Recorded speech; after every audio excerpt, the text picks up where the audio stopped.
He smiled, without lips. The Route 93 phantom. The first time I saw him, he was standing under a stuttering highway light, like a cutout.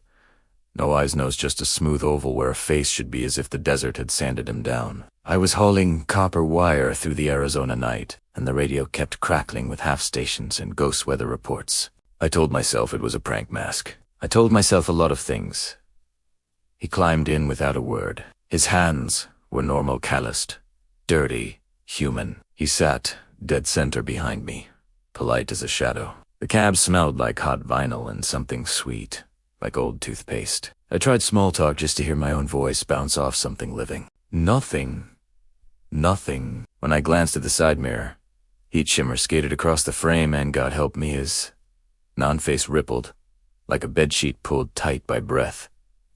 Mile marker 177 slid past. I blinked.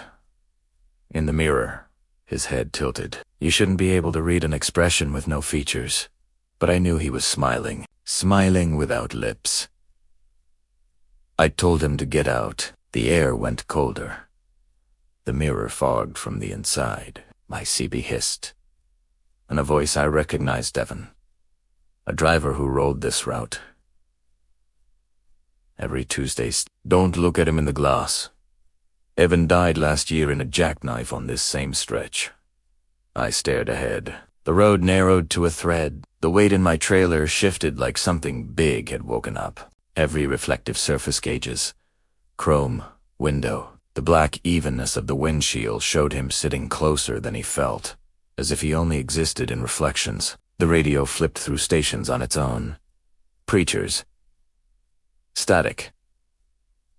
A children's choir. Then a traffic update. Single fatality near mile marker 180. Cause unknown. My stomach dropped. That's where I was headed. I kept my eyes forward. Hands white. The mirror showed him leaning between the seats now.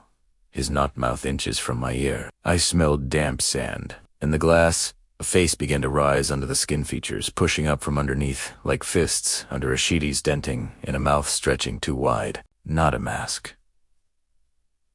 A mold, waiting to fill. Whose face are you trying to wear? I whispered. Unswear wasn't a sound so much as a memory that wasn't mine.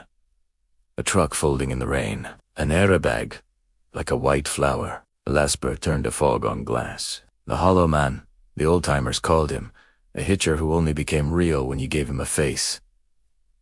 He didn't want a ride. He wanted a mirror. Mile 180, the median, was a scar of blackened gravel where Evan's rig had split. I felt my own trailer sway.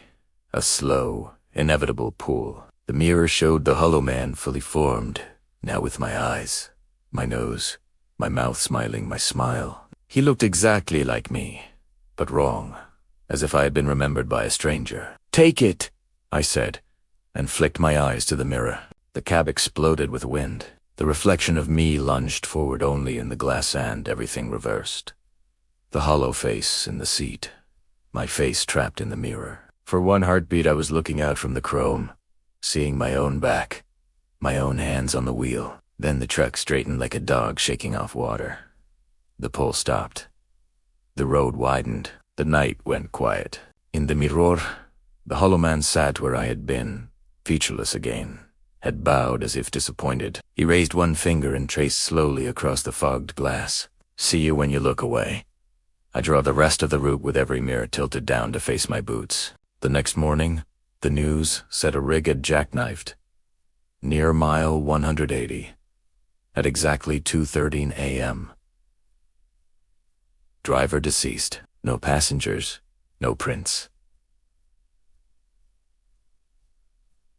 Not me.